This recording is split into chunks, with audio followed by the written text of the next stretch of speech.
Welcome to the timeless realm in the mirror of your mind. This is Heal In, Gift of Love, episode 11.348. Tonight is Wednesday, 13 October, 2021. It's 10:02 p.m. I'm in paradise, in the Fountain of Youth, at an undisclosed location. It's like being in Shangri-La, surrounded by beauty and harmony and loving companionships, the Sangha, the Dharma,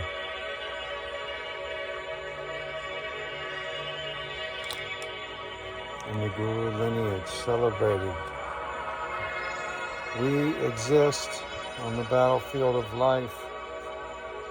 This is a mandala, a symbolic meditative device. It is called the all-conquering mandala. See it? All-conquering mandala. The Tibetan's written above, transliterated into an English phrase that sounds like the Tibetan below, and then below, all-conquering mandala. Stare at it. In the center of the triangle is a blue triangle. In the center is a gold Hung, H-U-N-G. It symbolizes the body, basically the liberated body. Body, speech, and mind all together. Om, A-H-Ah, Om, Ah, Hong. Body, speech, and mind. Now on the battlefield of life, war is the father and king of all. Heraclitus of Ephesus said. What did he say about the battlefield of life and war? War is the father and king of all, Ephesus. He was in Ephesus, part of the royal lineage. He abandoned his potential because of the corruption and played with the children and sat. He even would play marbles or draughts. Heraclitus of Ephesus' work was destroyed. Only all that exists are about 120 some fragments. The first of which, war is the father and king of all. Some he is shown forth as gods, others as men, some as slaves, others as free. What that means is that if you do not have the will to freely assert your free will, then somebody will impose their will upon you. On the battlefield of life, you can become a god on the battlefield of life in the sense of high strength, high powers, high levels of intelligence, and so forth. Okay, that's the first quote. The second quote from Heraclitus of Ephesus, from his fragments from 505 BC. He's a pre-Socratic philosopher. Is Jim Morrison's reference of light my fire. You know that it would be untrue. It comes from Heraclitus in his reading. You know that I would be a liar. And liar has two meanings. It could be the phrase that refers to, the sound of it refers to a liar, like Apollo's lyre, because Jim Morrison was playing both Apollo and Dionysus. And the problem is, within the Nietzschean framework, there's no room for Prometheus. There's Apollonian order and Dionysian chaos, order and chaos, like Get Smart, but no room for an ongoing creation and self-improving, self-developing, self-perfecting, ongoing experience of light and love that is Promethean and is brought to earth against the wishes of the negative oligarchy who are symbolized in the myth of Prometheus, who chains Prometheus to the rock where an eagle devours his liver all day long until he's freed. He's freed, well, he's not freed. In the myth, he brings fire. The fire is symbolic of Benjamin Franklin's discovery of lightning and electromagnetism and the freeing power of technology and creative discovery. The fire of discovery, but also the light of fire, to bring fire to men and teach them to create fires and use fire and use light. Benjamin Franklin was said to be the American Prometheus, associated with a group that had the largest library in the colonies, and they had every issue. In James Logan's library of the Acta Eruditorum, edited by the greatest universal genius in modern history, Gottfried Wilhelm von Leibniz. Gottfried Wilhelm von Leibniz was born in 1646, and he passed away 1716. He was buried in an unmarked grave. His papers were sealed by the House of Hanover, and his cousins had to sue to get his papers released.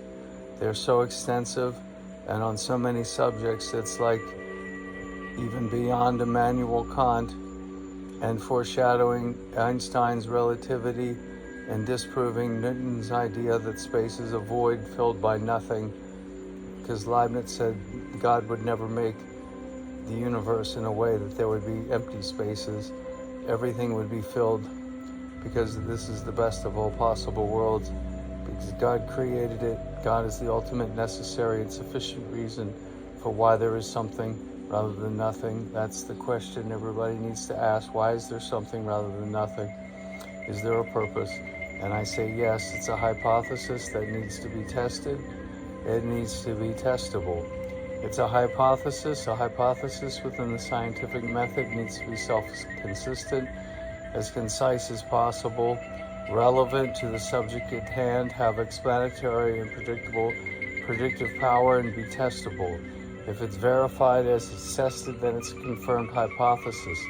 The universe can be seen to be situated so that it supports life, and then it's in a sense designed to support life, but we'll just say that the universe exists and supports life, and life is designed to support consciousness, and therefore it may be that everything is conscious and everything is one thing. Everything is that one light consciousness moving and forming many different beings and worlds. And there are universal physical principles and universal mathematical principles that govern the ongoing creation. Leibniz said then, each soul was a self-sufficient unity that was unique, a unique self-sufficient unity that he called the monad, M-O-N-A-D. It was self-sufficient and it participated, it was infinite. It participated in the transfinite realm and has access to the timeless realm, because it's from which we come, to which we return, and that's what animates us, is the invisible realm from which our thoughts arise. But the invisible realm is above the thoughts and beyond all thoughts. That's what we were discussing earlier with the Samaya, when you reach this level. Now what we're talking about here with the Heraclitus and the fire is that this world is and ever will be animated and sustained by the everlasting fulgurations of the divinity, the everlasting divine fire. And Jim Morrison's Light My Fire is an invocation to bring down the black iron prison of the patriarchal dominator, terminator, war machine, military industrial complex. Come on, baby, light my fire. It's a tantric sexual celebration of life, It's anti-war, it's anti-war machine. It's an invocation of the goddess. Come on, baby, light my fire. You know that it would be untrue. You know that I would be a liar, like Apollo, playing the liar. If I were to say to you, girl, we couldn't get much higher. Come on, baby, light my fire. Come on, baby, light the Heraclitean fire, the Promethean fire. The Benjamin Franklin manifested of creativity to solve the riddle of pulling the sword from the stone, pulling the words of sin from your repertoire, pulling the actions of sin. Sin is spelled with an S, pulling the S out of the word. Sword means that you preach the word, potentially pulling the sins of omission and sins of commission out of your world.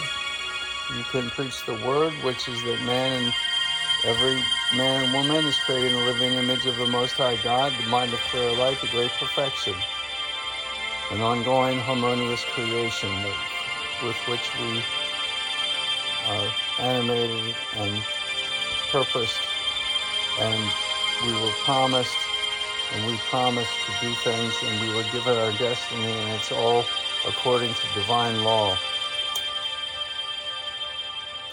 Heraclitus also said,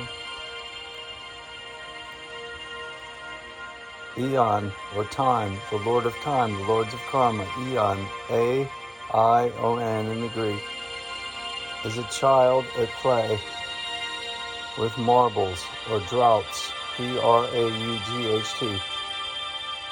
Aeon is a child at play with droughts. The royal power is child's play. The interpretation is that the real power, the real true royal power over all things has to be held and used very carefully and not to be abused, and therefore those who cling too tightly power will abuse it. They're too possessive of the results, their prestige, their self-aggrandizement, their power, their money, their sex. The ideal ruler is the one who would be least likely to want to rule because he knows the trouble that entails. It's a thankless job. The ones who are most eager to rule are the least fit to rule. Paradox discussed in Plato's Republic, which includes with the statesmen and the laws, the description of how they set things up in ancient Atlantis for the elite. There was a guardian caste that was raised as orphans or anonymously because they were created by anonymous sex during ritual in the dark by specially paired couples that nobody knew who was having sex with who. But those babies were raised and evaluated and trained, and for 30 years they'd be trained and evaluated to be potential leaders. But they had to be, capable of every single thing. And if they failed, if they lied, cheated, stolen, they were reprimanded, and they were sent packing if they repeated their offense. There's an honor code, and that's what ruled. And the men were raised by the men, and the women were with the women. And the mass of society was able to have families and children and property, but the elite lived communally, and that's the problem with communism. The elite that are ruling should own nothing and live like monks, like the Tibetan Buddhist monks, that have access to everything they need to rule. They don't own it, and they're doing it for its own sake, for the good, because it's the right thing to do. They're not doing it. The ruler has to be identified as the one who has the most interest in ruling for the benefit of all concerned, and can demonstrate that ability to understand what would be in the benefit of all concerned, the highest good in the best of all possible worlds, to create the conditions for global peace, renaissance, harmony, and love and peace among all women and men and all sentient beings, and the self-liberation of all sentient beings, such that all races, tongues, nations, genders, sexes, philosophy, science, and religions are reconciled, and everything is redeemed, and all hatred is dropped, all anger vanishes from the world as much as possible. For those that want to create this, they just drop it. They forgive each other, they forgive themselves, they forgive themselves, they forgive each other. They go with unconditional love and total gratitude. And then they realize that their ignorance of forgetting who they are, which is everybody is, what? Perfect. Part of you is perfect, and it's animating you, and that's to which you return, and that's from which you come. And everything in this world is an imperfect reflection. So this world is a reflection in the mirror of your mind. It's an imperfect reflection of a perfect reality. The more you cling to it with attachment, the more it eludes you and makes you miserable. So don't play with it like a child playing with the marbles. This is near the end of the episode. The final Heraclitus quote is, "Thunderbolt steers all things." Thunderbolt is Zeus's weapon, lightning. That's again a reference to the thunder and lightning, the divine fulgurations, and Zeus is just another stand-in for God. But in this case, he was depicted in the pantheon as a god who was regressive and anti-Promethean, and thus chained Prometheus to the rock. So let us release the Prometheus within each and every one of us. So concludes tonight's lesson. Spiritual rangers lead the way. Readily will I display the intestinal fortitude required to drive on to the spiritual redemptive self-liberation of all sentient beings' mission, and complete that mission in my own way, to the best of my ability, though I be the lone proponent, or even the lone survivor of this view that it is time for 1,000 years of peace and harmony and love, and it's time to drop the locket. And we should all get together on the 4th of July and have a mass strike and demand the shutdown of everything until the lockdown and the war machine and the vaccinations are stopped. And the Chinese are told, mind your own business and stop trying to run everything. There you go. Hope you like it.